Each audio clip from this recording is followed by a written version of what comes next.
The Lord's Resistance Army, a small band of roving rebels made up mostly of abducted child soldiers, continues to kill, maim, and cause the displacement of civilians in the border areas between the Democratic Republic of Congo, South Sudan, the Central African Republic, and Uganda. The group was started as an anti-government rebellion in Uganda in the 1980s by Joseph Kony, who claims to have spiritual powers.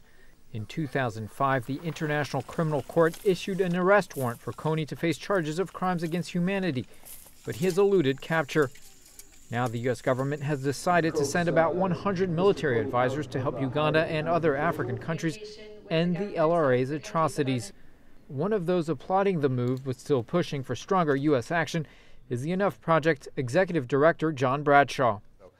100 military advisors is a very important first step. But we're not satisfied there. We're advocates. We really want to address this issue, so we're going to keep pushing until we feel that the administration is doing all that they can. A Uganda-led effort to squash the L.R.A. with U.S. funding and planning in 2008 led to a surge of L.R.A. attacks. Bradshaw says he hopes the outcome this time will be Kony's capture and trial, even though it is difficult to know where exactly the elusive L.R.A. leader is. There are a lot of various reports. He was believed to be in the Congo for a significant amount of time, but that's why we need better intelligence, and we need the U.S. advisors to get out there and provide that. Michael Poffenberger has spent most of his professional life dedicated to fighting the L.R.A. through advocacy with the Washington-based group Resolve.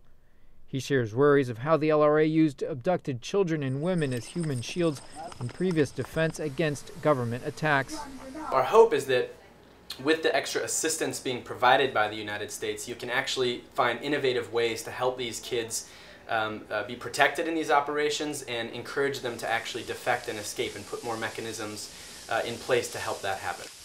Activists also want to see more regional engagement and coordination on the issue, human rights training for soldiers who will be involved in field operations, better trained special forces from other African countries take part, and European logistical support. They also say the solution cannot just be military, but must include substantial disarmament programs and economic help for L.R.A. affected areas. Nico Columbus, VOA News, Washington.